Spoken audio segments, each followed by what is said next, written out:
Get your films on with the Blurs. Once an idea has taken hold of the brain, it's almost impossible to eradicate. Unpacking movies has never been more spot on, woke, fire, and just plain lit. They are lit all the time. So if you're unsure whether or not to plop down some cash for a film, check out the Blurs. When a man with a 45 meets a man with a rifle, the man with a pistol is a dead man. Brondo's got what plants crave. It's got electrolyte. You really only need to hang mean bastards. But mean bastards, you need to hang. Don't say you weren't warned. Here's Brandon and Jeff. Surprise ball bag. This is a bonus episode. We are here talking about the AI doc, aka the AI doc, or how I became an optimist. An apocalyptimist. Yeah, that title's a mouthful. Yeah, we'll just call it the AI doc from here on out. Jeff, it drops today, because by the time y'all listening to this, it's Friday. It drops today. I saw this movie like almost 2 months ago, so like it is hard for me to really refresh my memory on this. But Jeff, why don't you get into the weeds of it? Yeah. So I think I saw this about a month ago. And pretty much it is the filmmaker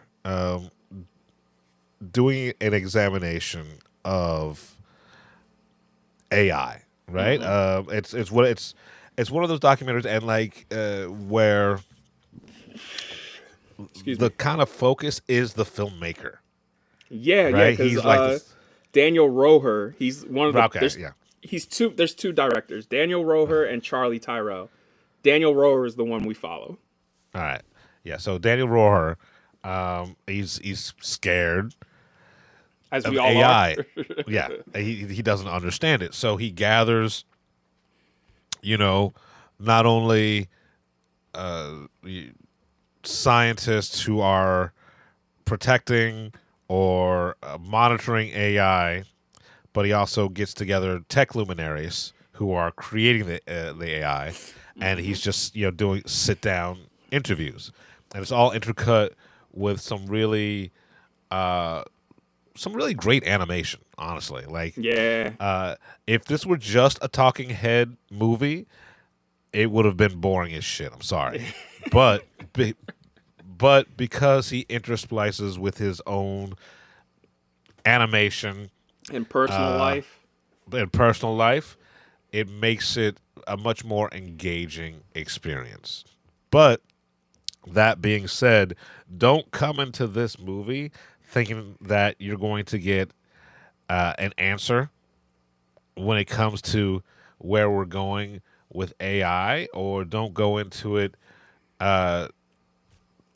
thinking that you're going to have a happy ending, right?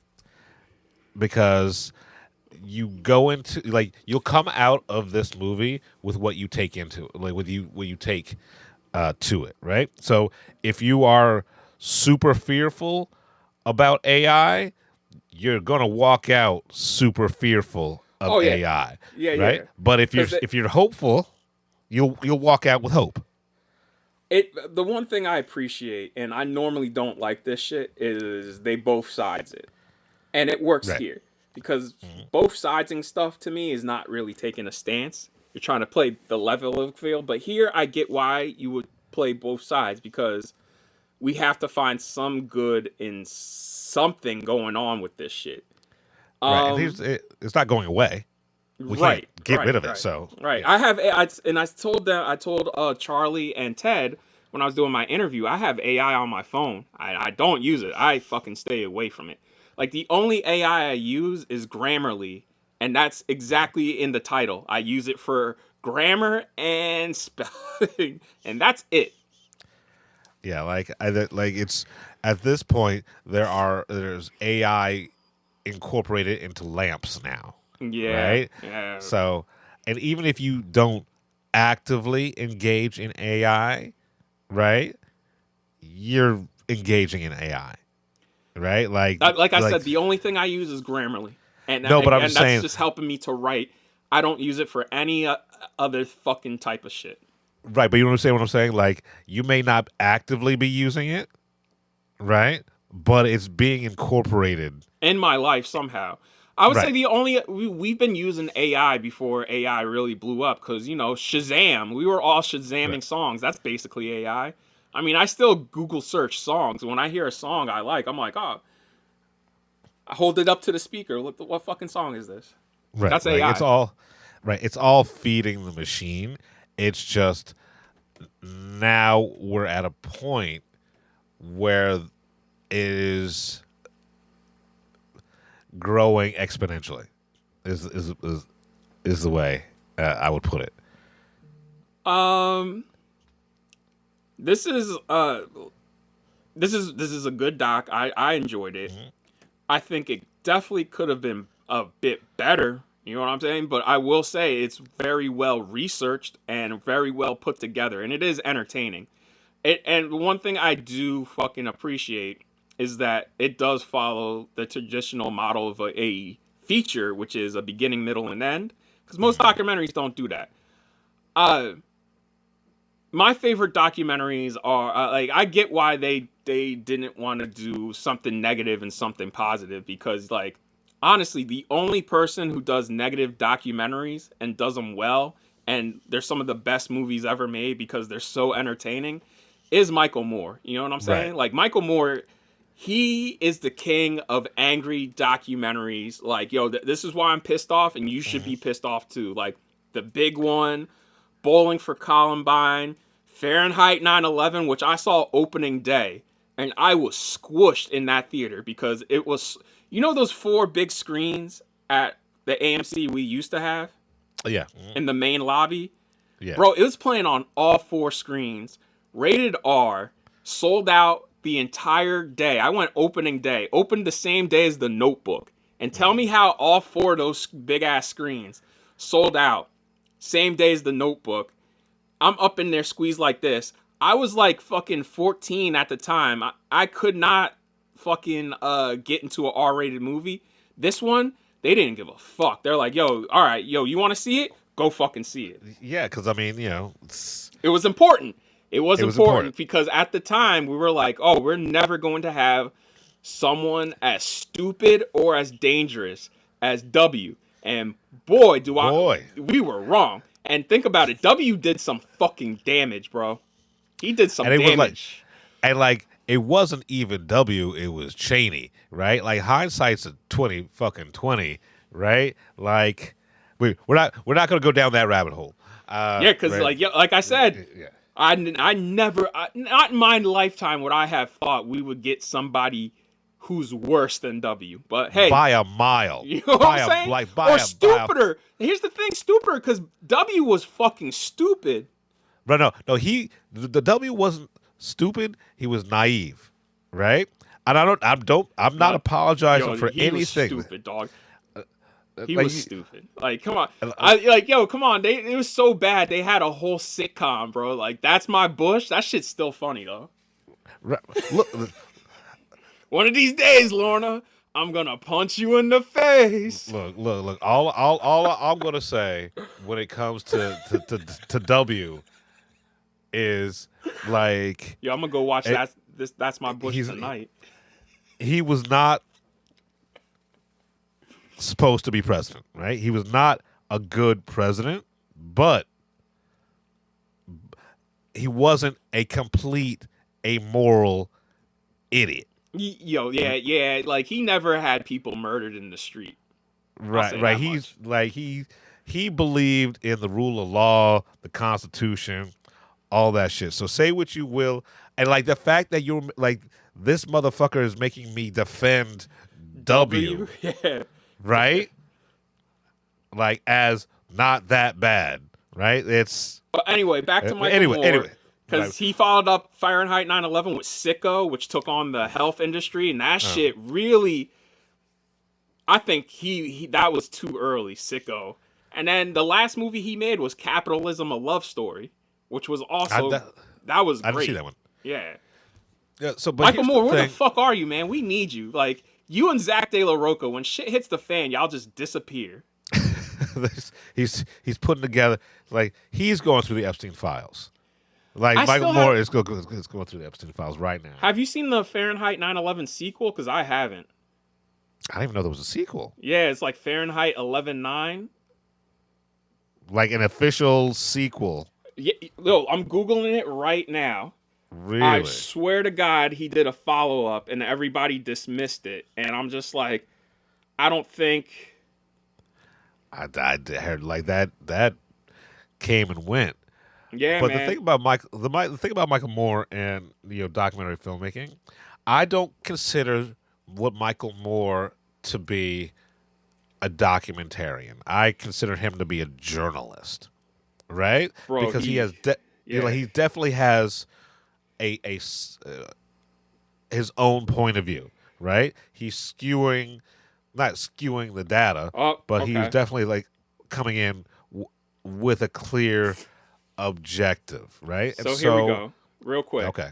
Fahrenheit 11/9 is a 2018 American documentary by Michael Moore about the 2016 presidential election and the first presidency of Donald Trump. Oh, word?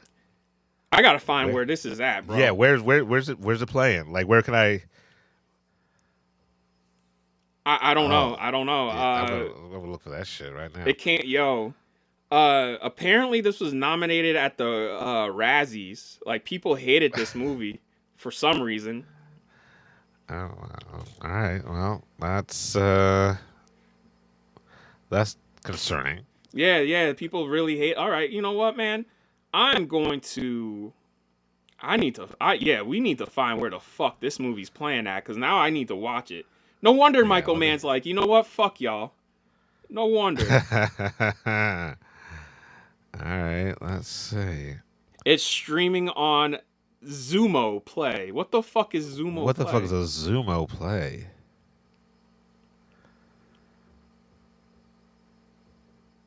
Yeah, we need to see this movie, bro. Wait, it's also okay, streaming on the Roku channel. Let's see. All right, yeah. If you have the Roku channel, you can watch it. Okay, so Zumo and Roku channel. I'm gonna listen. I cannot not watch this, bro. Yeah. So I was gonna watch Daredevil, but let me see what this is all about. Speaking of, before we get back into the AI doc, The Big One and Bowling for Columbine are on Criterion, and I need those in 4K. Also, Criterion should probably start putting a lot of his filmography in the collection. Like Sicko definitely belongs in there. Fahrenheit 9/11 definitely belongs in there. I would say even Capitalism, a Love Story belongs in there. Honestly, like all of his stuff needs to be pressed to physical media because you never know. Oh yeah, we might start having burnings. Like, in addition, because they already done book burnings, which is crazy, right, in 2026. But I don't want, this new takeover to get, because we're going to lose a lot. To, to disappear like the fucking Sopranos in the fucking woods, these movies, right? Just take them out into the woods and fucking shoot them in the back of the head. Yeah. Yeah, unless they find an abandoned van to hide them in. Right. Like, so it's all right. But anyway, back to the AI doc. And so speaking of AI, though, yeah, did you see what happened with Disney? Oh, the Sora thing? Yeah. Yeah. I mean, good. I mean, it's not going to stop Disney. Not, but you know who was the forefront of that deal? Oh, Ellison? Iger. And now that Iger's gone, they're just like, yeah, kill it.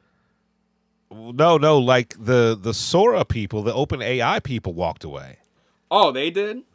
Yeah, okay, it wasn't Disney, because Disney is actually now, they said in the press release, they're still going to go and look for an AI company to do the shit. But like Sora and Open AI were like, yeah, we're going to work more on stuff that's going to help mankind instead of, making it easier for whatever IP to interact without IP. To keep James Earl Jones alive. Right, Play exactly. Darth Vader for 85 more years. Yeah. So that's pretty much what Disney is planning on doing with AI. Because you saw that they resurrected Val Kilmer. I read something about that. What? They're using AI to star in a movie for him to star in a movie, and his whole fucking estate and his family's just like, the fuck you are? What are you talking about? I thought the family signed off on it. I think the family said no. But we gotta, you know. Yeah, get some this is the type of shit of why people are against AI in the first fucking place. And this is 100%. What this whole documentary is exploring, is like the legal and ethical reasons and how it could be used for good and how it could be used for bad. And that's why I said this is the only time where both siding it works. And that's the only concern I have with this documentary, because it doesn't get into the idea of what we're talking about, entertainment, right? It talked more about the larger implications, but we didn't really focus on like your likeness, right? Or your voice, or like this whole entire stuff with, you know, Val Kilmer, right? The fact that that's even a thing that could happen, right? Like 10 years ago. I'm not surprised, because remember they did try doing that with James Dean a couple of years ago, where they're like, James Dean's going to star in a movie, and then that immediately got killed. Right, but like, so I wish this documentary had also focused in on the societal implications on like, are you really dead? Right? Can you like, and how do you control your likeness? Your legacy. Because this is fucking up your legacy. You know what I'm saying? Val Kilmer died after Top Gun Maverick. Like, Top Gun Maverick's a big part of his legacy, and now you're trying to destroy that and make him whole. And I'm like, you cannot make somebody whole like that when we just saw him where he could barely walk, he couldn't speak, and now you're gonna have him walking and talking in a movie after he died. Like, that's disgusting. Right. And and they mentioned in the documentary, by the time you see the documentary, half the shit they're going to be talking about is going to be far more advanced. Well, we got into that in the interview that you guys are going to hear at the end of this. Straight up, they said this was supposed to be 6 months, and it turned into 6 years because shit kept changing. Yeah, and like at exponential rate, right? So, yes, the stuff that we can do now on an app did not exist when they were making this documentary, but I wish a futurist an entertainment futurist had been on there to talk about the larger implications for like the common man when it comes to like what information we're feeding this thing, this monster, and the ability to manipulate pretty much not only what we read, but what we see, what we hear. Like, I don't know what's real anymore. That's the scary thing. That's scary. Yeah, that's the scary thing. Is like, I posted a video I reposted a video on Instagram. By the way, don't contact me through Instagram anymore. And I'm talking this to everybody, because now encryption is gone in Instagram chats. So that shit is open for Meta to look and read at everybody's chat. So if you need to contact me, don't do it through Instagram. I even know. Okay. Yeah, man. I will send my number over Instagram, and then you can text me, because I don't mind if Meta sees my phone number, whatever, because I can fucking block that shit. You know what I'm saying? If they try. Use WhatsApp. It's even more, or Signal.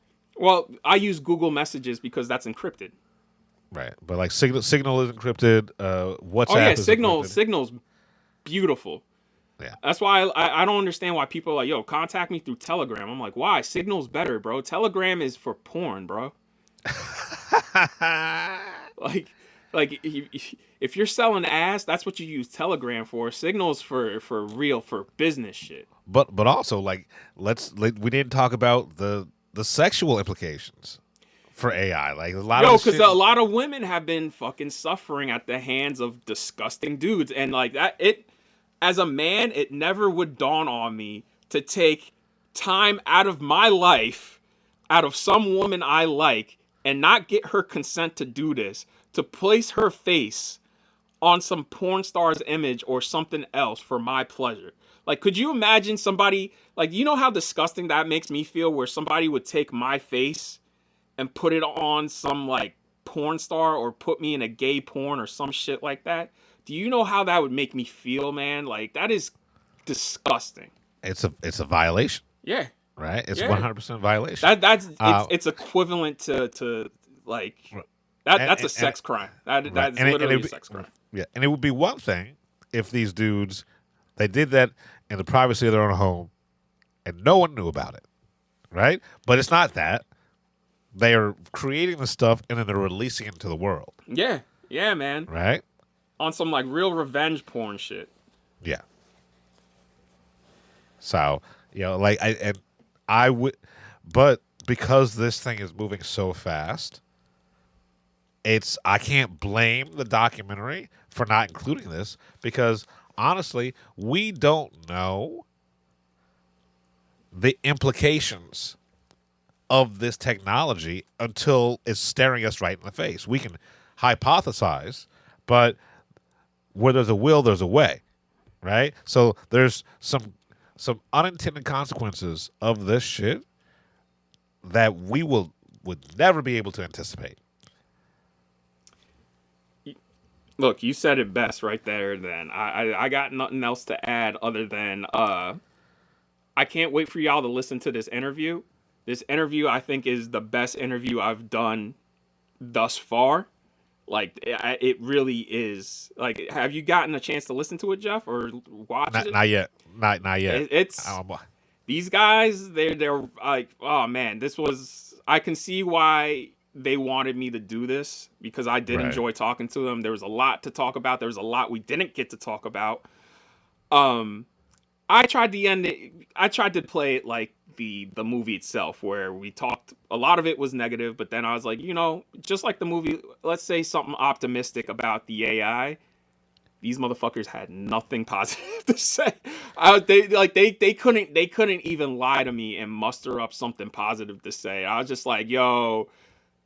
I guess so much has happened since they finished making this movie, where they're just like, yeah, nah. Let's keep it 100% real, right? Like, all right, they're going to keep it real, I'm going to keep it real. We have created the instrument of our own destruction, right? Especially with this, the AGI, right? The artificial general intelligence, which you'll see in the documentary. I do think people need to watch this documentary. Oh yeah, me too. This is This is a good movie. This is a good movie. It's a good movie, but also it boils down for the everyman what AI is and what it's capable of. Yes. But like Sam Altman, all those dudes that they had, like all the tech bros. Yep. That they had on there. Yep. Like they are saying the right things, but you can tell. Look at them in the fucking eye. It's not about making mankind better. It's about making them richer, and making them richer, faster, and easier. See, the thing I got from talking with them about it is, like, before this whole thing blew up, they were talking to them before they were really doing anything devious. So now that all this shit has come out and Sam Altman is like just as bad as half these people are, that's why they're probably feeling like, we got nothing. Like, you'll hear it in the interview. Right. Like, that's the very last question I ask. Yeah. But here's the thing. We've created the instrument of our own destruction, because at a certain point, why does AI need us? It's sci-fi, man. Like, we see this in every sci-fi story. Like, Neuromancer, The Matrix, Terminator, fucking Dark City. Everybody since the beginning of time has told us, like, yo, do not rely on robots. That's the whole thing of Dune. That's why there's no fucking technology in Dune, because they said machines took over because man relied too much on machines. The machines took over, and when humanity won the war, they were outlawed. That's why they have what they call in that universe mentats, which are human computers. Even in the Foundation, robots are illegal. Upcoming up is an interview I did with Charlie Tyrell, and he's the co-director. And I want to say the other person is the producer. His name is, Charlie Tyrell, excuse me. And the producer, Ted Tremper. Those are the two people I interviewed. It was a really good interview. Thank you, Charlie, and thank you, Ted. They were very thoughtful. And y'all will hear, they go deep. Like, these motherfuckers go deep. And I had fun talking to them. They were really, they seem nervous. I'm going to say that. They seem just as scared as us. And that's what I'll leave it at. Please listen. This is, again, the best interview I've done. Go see the movie and then come back and listen to this interview, because y'all, listen to it. Also watch it. It's up on YouTube. Like, it's up on YouTube for you to see. Please watch it. Like, I'm very, very proud of this interview. This is the best interview I've done. Before we get into the interview, Jeff, is there anything else more you want to add about the AI doc? I think you summed it up correctly. Like, watch it. It's an important movie to watch, right? And it's fun, right? But it's also terrifying. So, right? It is one of the best horror movies to come out so far this year. And it's a documentary. So, yeah, that's all I got to say. And with that said, here it is. Here's the interview. All right. So first, guys, I just want to say congratulations on the movie. It's really entertaining. And I want to say this is very well researched as well. That's one thing I always like about documentaries in general, is like they're very well put together. I want to know, how long did it take for you guys to research this and assemble this documentary in the first place? I mean, ongoing through to the end, even until now. Like, it's a subject that is constantly evolving and constantly changing. And we started aggressively basically on day one and never stopped. There was no off switch to that faucet. It was supposed to take 8 months, but it took 2.5 years. Is Whoa. Okay, yeah. And a lot changes in 2.5 years. Like, there's AI on my phone now, and I didn't ask for it. I don't use it. You guys did make me feel a little more comfortable about the idea of AI, but this is a optimistic documentary, but I'm still like very hesitant, and it makes me kind of worried that my cousins are using Chat GPT for school. Mm-hmm. I don't really know how to feel about that. How do you guys, how did you navigate this? Like, what was the first stepping stone to navigate this documentary and building it out? A paper outline. Like, as unexciting and unthrilling as that is, it was, let's do all the research that we can right now. Let's get a sense of who's speaking in the space, who could be a potential subject, and let's put it together into like some kind of, paper document that allows us to fill in the gaps. And then we kind of just use this as a start, and then we put out kind of a call to some of these subjects and some other people, and just like, let's go out and film 30 people and see what they say. And then started kind of doing that battle building back and forth. But yeah, like I said, it was just kind of an ongoing process that just kept going and kept just churning within itself to get through right to the end. And yeah, like Ted said, it was supposed to be 8 months, and we could have made a film in 8 months. It would probably not have been watchable. So this was when the film, once we got into it, once we got into that process, I don't want to sound like hokey here, but like the movie tells you what it needs, and this one needed a lot more time and a lot more research and a lot more subjects and a lot more kind of ways to explore the story and represent the story. Very early on, we had just wrapped our first set of interviews in November, I think, of 2020, yeah, but that's, or maybe it was 2023 when Sam Altman was fired as the CEO of OpenAI, and we just filmed these interviews, and so we immediately were like, well, what are we supposed to do? Do we need to redo this, et cetera, et cetera? And then 72 hours later, he was back in as the CEO of OpenAI, and that was kind of a wake up call to us that if we were to try to chase the headlines surrounding AI, we were going to fail. So then the question became, how can we make a film about AI, the fastest moving technology maybe that's ever been created by humanity, and make it as relevant 6 minutes, 6 months, 6 years after it's out? And so that's really why we try to focus on, like, it's a couple of things: the intuition, giving people the intuitions of like how the technology works and where it will go from here, but also focusing on the human story, because there are aspects of that will never change. So that's really like the aspect of it, the movie being a very human movie, et cetera. That's really important. I mean, I'm glad you guys brought up Sam, because that was one question I have, just because this guy is at the forefront of the whole AI movement. How was it landing him specifically, and like what were the logistics there? Well, since this is the Blurred podcast, I can tell you this. I've never told, nobody else knows this, but I feel like you might be nerdy enough to be excited about this.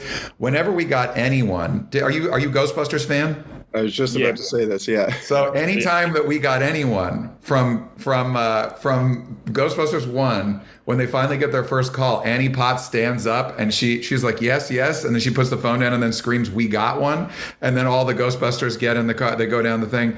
Anytime we got anybody, I would send that a time synced a YouTube clip of that.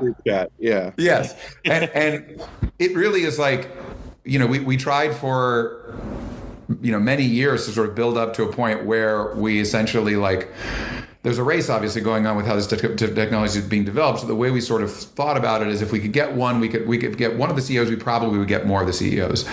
But it really was the case that any person that said yes was so instrumental to telling the story, because we interviewed more than 40 people on camera, and we interviewed more than 100 people on background. And each one of these people is so instrumental in telling the story, because what we're trying to do is basically create, like we said, give people this sort of full picture of how AI is being developed and deployed and how it will affect, you know, each person. Answering the question directly, like getting Sam, there's sort of like a huge celebration, and then there's a big, like, oh, wow, now we have to figure out, you know, when you have 2 hours with somebody or 1 hour with somebody, how do you ask any question that is able to encapsulate all of the different, you know, things that the movie's trying to do, things that you know, where the technology can go. So it becomes an enormous and daunting thing. But yeah, in the film, the way that it's positioned, without really spoiling things, like they sort of present the final boss, the CEOs, the final boss of this desire that Daniel and I think a lot of people have to be able to be told one thing that will mean that we don't have to worry about this. That, you know, that even if the answer is it's all going to go bad, like even knowing that at a certain point, something it's really at least comforting, because you know it's going to go. But I think what Daniel discovers is that that's not the way that humanity's relationship to technology works. I really do like that you brought up the human aspect of this, and I respect you guys for actually making a balance of like good and bad throughout the movie. Can we talk about that human aspect? Because this movie does act like a normal feature where it has like a 3-act structure, and I thought that was really unique for a documentary that you don't really see much of.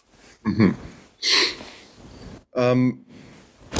Glad we actually initially started with a 5-act structure. Whoa, it was interesting. Yeah, we were going Japanese for it, but it was. I mean, it's there's an emotional kind of journey to follow with this story, which is, you know, what is this? And the first thing you see is it looks bad, and then, okay, let's flip that on, and it's actually looking maybe like there's this possibility that could all be okay. To like, wait, hold on, we can't accept that. It could just blindly be one or either. Let's find out what's really going on, and then let's find out who has the answers. Let's hope that there's a plan, and then I won't give away any more of the movie. But I mean, Daniel Rower was the, you know, he's a subject in the film, and we follow what he sees, what he experiences, what he feels as he goes through learning about this technology pretty much in real time, which is something that many of us working on the film also experienced as we went. So, it was important for us to have a narrative that gave audience members something and someone to follow, to know,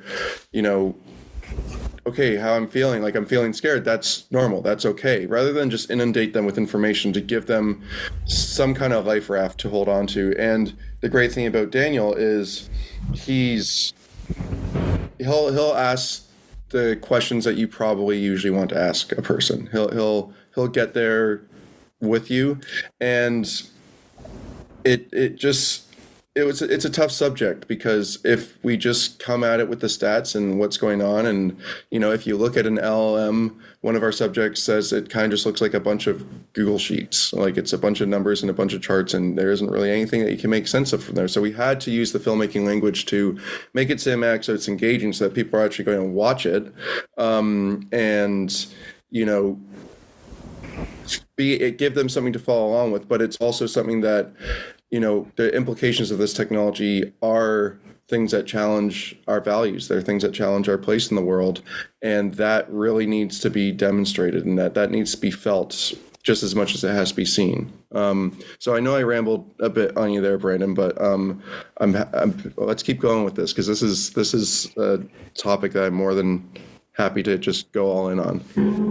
Charlie, you're not rambling. You're giving great answers. Just to add to this for both of you guys, one thing I've been thinking about is how these data centers for AI are being built, and how that's like really impacting the environment and where people are living, where all this waste and stuff is happening in people's like neighborhoods and stuff. Did you guys run into that making this movie? And did you face any challenges in like addressing certain things certain way and being like, I don't want to say gentle, but just being respectful in how you present stuff like that? I mean, absolutely, because in terms of the environmental impacts and even the displacement of people from their homes because of some of these power centers, that it was this tricky thing of, there are so many subjects that we wanted to include in the film, but to include them as like a little footnote in a flurry of other issues that AI is creating felt disingenuous to some of these issues. And also on the other side, some things felt like a film on their own. So we kind of had to toe that line, which sucks as a filmmaker, to, choose what to include and what not to include. And we had to serve this narrative that our film was built around to, get Daniel to the CEOs. So yeah, it was definitely a challenge, but did we discover many kind of issues and injustices with the technology as we went? Absolutely. It felt like constantly, and it was at times a really sad film to work on, because, it felt really disheartening to kind of learn about so many things as you go.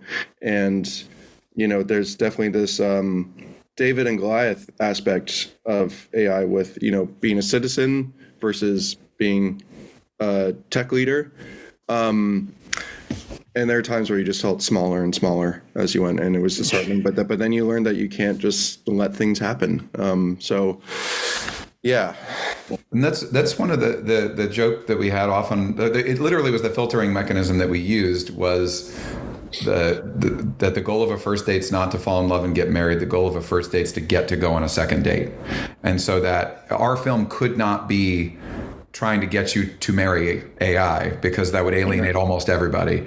All we can do is provide enough information so that each person, regardless of who they are, what they care about, can see what their lane is. So in the film, there's sort of a large section at the beginning of Act 3 that talks about present day harms. And we do allude to, like, it's really, to your point, like I call them SOTs, which is I come from a TV background, but it's the archive, having archive montages showing these different things, showing a person in Tennessee turning their faucet on and having no water pressure because of a data center nearby, pointing out that when Elon Musk started Colossus, they essentially used a loophole in EPA law to be able to use methane generators for 364 days. Like, it wasn't even articulated in that way with that level of specificity, because there's also a challenge of whenever you give a specific, that opens the door to a whole other area. It's like you're navigating space where every single topic has its own event horizon. If you go over, it can become its own movie. And so trying to keep things, we literally, in the edit, we had over 3,300 pages of transcripts, not including Daniel's family archive and news archive, where if we got to a point where we felt like we were getting too in the weeds, we just say that's second date, not first date. We just need to get people to a point where they're going to care about it. And that was the largest challenge of the film is there's so many places that I personally would have wanted to go deeper, but we had 2 directors, 5 producers, 2 editors, a story editor, a co-producer, associate producer, and every one of those people, they had their own filters. And the fact that we were able to sort of come together and prioritize the film being entertaining, the film being able to be approachable, assume no previous knowledge, like it was a Death Star run, like everything felt like there's so many things that can go wrong. And the thing at the beginning of this interview, you said that it was entertaining and that you felt like it was optimistic. The thing that's interesting is how the film holds a mirror up to themselves. Like, I've had people tell me that this movie caused an existential crisis in them, and we were so depressed that they didn't know what they could do going forward. And that the film, we have 5-star reviews, or we have 1-star reviews on Letterboxd that say that we're a doomer movie. We have 1-star reviews on Letterboxd that say that we're a commercial for Anthropic. So the fact that we have both of those makes me feel pretty good that we actually threaded the needle between those two things. Because if somebody can see 2 exact different things in the exact same piece of material, that means that there was either we got everything wrong or we actually provided some bit of nuance in there. And I think the other reviews, hopefully will bear out that we did create this kind of platform for people to go up from there. I want to ask you guys about that, though, because again, everything is shifting in real time and it's just crazy. So I imagine the pivots must have been hard as you're working on this. What was the hardest pivot where you found out something, you're interviewing somebody, and then the very next day something else comes out about AI because this technology is just constantly evolving, where you're just like, okay, let's shift this. And then did you guys all agree? Because like you said, you have 2 directors, you guys have all your producers, the story editor. I mean, everybody has to have a voice on a film. Totally. And to Ted's point, the film I would have made if it was just me is very different from the film that Ted would have made, or that Daniel Rohr would have made, or that Daniel Kwan would have made. So this was really a microcosm of what kind of humanity has to do, which is we have to kind of come together and figure out kind of a collective voice for certain things, especially when it comes to AI. Brandon, for this film, when we first started, it even the subjects and stories that we were looking at were very different from what we kind of had to. It was a go out onto the beach and turn over every single stone to decide which story we wanted to tell. And for me personally, one of my kind of things I was really advocating for in the beginning was to try and tell the most evergreen version of this story. Because if we started in fall of 2023 and had a film done by December 2023, that film would have no relevance right now in March of 2026. So it was, how can we do 2 things? One, find the most evergreen version of the story, and also find a way that does put this film, this is going to sound really contradictory, but put it in a timeline as an acknowledgement of a point in time, maybe in human history. Time will tell if this was an epoch moment for us, an epoch shift. And it was actually when Sam Altman got kicked off the board at OpenAI that we kind of set all the alarms up, and we were going crazy and figuring out, how do we get around this story? How do we zero in on this moment and this is what's happening? And I think it was 48 hours or 72 hours later that Sam was just back on the board, that we realized we really cannot be reactionary to how we make this film and the stories as they unfold in real time, because a film's timeline is long. You shoot everything, and then everything you shot, you're editing for a while, and there's only so many adjustments you can make after you start really building it out that, it works for most films, but for a story like this, it's like if something happened in real time when we're towards the end of the edit, that becomes very difficult, if not impossible, to put into the film, unless you do like really wacky stuff. I can cite films as examples of that, but it was it was kind of the,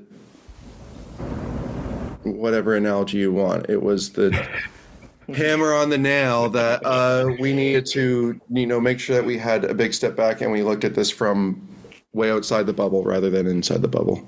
And to your question, Brandon, the thing that was most challenging from the film sort of ends with a call to action of where we go from here. And because of the nature of wanting to make a movie that's as relevant like 6 minutes, 6 months, 6 years after it's made, there are all kinds of specifics that I would have loved to have pointed to. Like you mentioned data centers, I believe $160 billion worth of data centers have been canceled due to communities pushing back since 2023.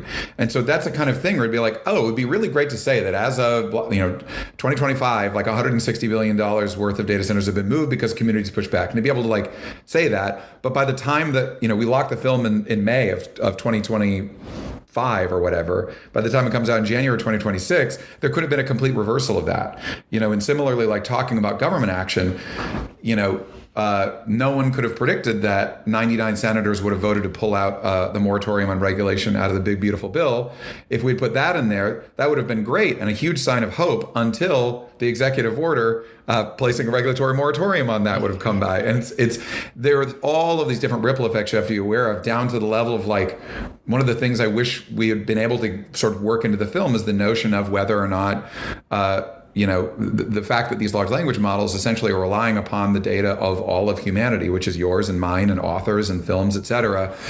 And like my personal opinion is that data was more or less stolen. In some cases, it was literally stolen, as the Anthropic lawsuit bared out. But if we were showing our subjects say that this data was stolen, and there's so many courts that right now that are litigating whether or not the fair use argument holds, if we showed somebody saying it was stolen and put that in the film, and then it comes out after the American courts have deemed that it's fair use, then that person essentially is committed libel, or slander rather, because they're saying that it's stolen when in actuality the law shows that it's not. So it's like, I could give you actually 200 examples of things like that, but that's what our life was for 2.5 years. It was a mess to navigate, to be completely frank, and it took kind of the brains of everyone working on the film to keep ourselves above board and ahead of any possible issues by seeding something in the film that became an untruth later. And it also becomes a prism, though, in a way that helps you, because you need to ask yourself the question, if I can't rely upon these things, what can I rely upon? And that's where the Daniel story and the human story comes in. We can rely upon being able to tell a human story of how humans coexist and co-evolve with technology, and hopefully show people where that, if they can see themselves in that, then the actual sort of facts, we're all going to be, the tidal wave of headlines is never going to stop. But if you understand how it's impacting you and the questions you should be asking yourself, then we may make some progress. I mean, I do have to applaud you guys, because I personally, before watching this documentary, was all sour on AI, like all doom and gloom. And I like the point in the film where, your co-director's wife just says, hey, we can't end the movie like this. Like, let's take it out like on a high note. And I do appreciate that you guys do have some optimism. What's something optimistic about AI you would like to share to people, like in general? Charlie, do you want to go first? No, I don't want to go first. To be completely honest, I don't have too much optimism about it right now, because here's the thing, Brandon, for right now it is so twisted up with an overall faith in humanity and if we get it right or not. And even though I am,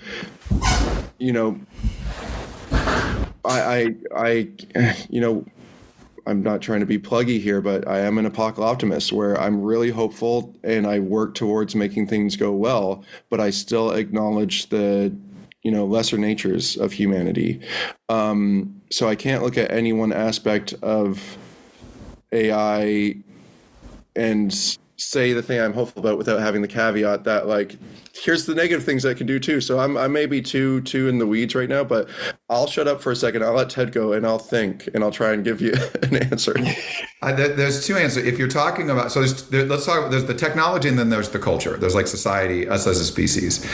The thing that gives me hope, we mentioned that Sam Altman getting fired very early on, many years ago, and then coming back. A lot of people in the safety and ethics community, they basically were like, we're done. Because the whole point of OpenAI was that it was supposed to have this corporate infrastructure so that if they didn't trust someone, that the board could remove somebody and then, it was sort of a fail-safe. The way that one of the subjects that I spoke to referred to it as, what this proved is basically that OpenAI pulled the emergency brake, and the emergency brake came off at their hand, and they realized there was just a button underneath there that said "go faster." So that's how they described that moment, and that scared a lot of people. To me, the reciprocal of that moment is a few weeks ago when the Department of War essentially, deemed that Anthropic was a supply chain risk and came after Anthropic because they didn't want to. There's many different stories, but let's just say that there was an implication that Anthropic was concerned about using their technology for mass surveillance and for autonomous weapons. And they wanted to basically firmly declare that their technology could not be used in that. And so the Department of War canceled their contract. And on that Friday, Sam Altman tweeted like, hey guys, good news. OpenAI is going to take it over. Over that weekend, 150 million people canceled their paid subscription to ChatGPT. And then on Monday, Sam Altman had to say, sorry, our bad. That was the words he used was like, that was very sloppily written. We're also not going to do mass surveillance and also not going to do autonomous weapons. So the fact that 150 million people can decide not to spend $20 on a thing, and that would actually result in a public confirmation of changing values, that's good. However, the story of technology is, and the story of capitalism is, there will always be incentives to do things, that might not align with what is the best for society. Devaraji, who's in our film, was instrumental in getting. They publicly shamed Amazon for selling facial recognition software to law enforcement because it was. One, it's like, very 1984 to be doing that, period. But the other problem is it just didn't work that well, especially with people of color. And so a lot of people, specifically, there was a really outrageous story of a woman who was like 8 months pregnant who was arrested because of an erroneous facial recognition hit. She was instrumental in getting that. Basically, Amazon committed to not doing that. And that was a great success. However, then they bought Ring, and then they started selling the ability for law enforcement to use Ring for facial recognition. This is the story that we'll be going with forever. And that's where people really need to become involved, because when they hear stories like this that their values don't align with, the thing that is really true is these companies are so in debt. The debt ratio of all of these different labs is so extreme that if they cannot show that their user base is increasing, then it creates an existential threat for them. So now is the time to be able to be using your voice and your money to steer where the technology is going. It's all speculative valuation. Yes, right? And it's important to know that we should never trust any company to act in our benefit, because there's also just too many damn people on Earth. Okay. So it is incumbent upon us to speak with our money, to speak with our minds, our community, each other. Because if we don't do that, then the default path continues, and that only leads to really dystopian things happening.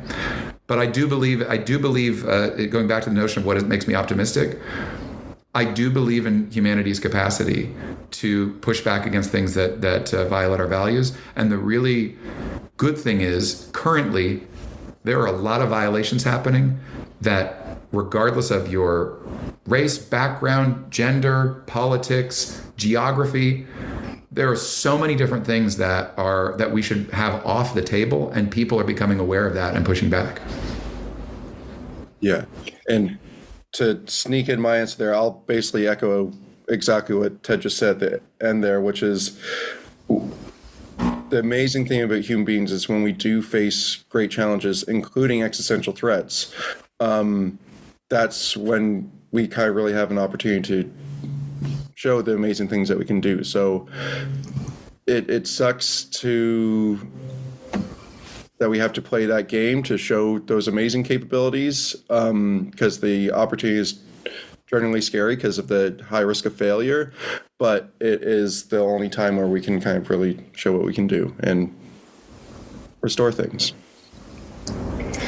I appreciate both of you guys' honest response to that. Like, that's the perfect way to wrap up, because I could sit here and talk to you guys honestly all day because I have like a million more questions. Thank you for your time. I'm very excited to watch this movie again, honestly, because it was a lot to process the first time. And now after talking to you guys just now, it's like I got to revisit the movie again. Thank you. Yeah, thank you, guys. Thank you so much for your time, Brandon. Thank you. We're the Film Blurs. I'm Brandon Nord, and I'm the motherfucking protagonist. I'm the protagonist. I'm Jeff Stewart, a.k.a. He Who Remains. Don't come at us. It's just fucking movies. You've been listening to the Film Blurs podcast. Man, I just love what you guys do, man. I never miss an episode. It's the best. It's my favorite podcast. Follow Jeff on IG on MindFireXL and Brandon on Twitter at BJN Tweets.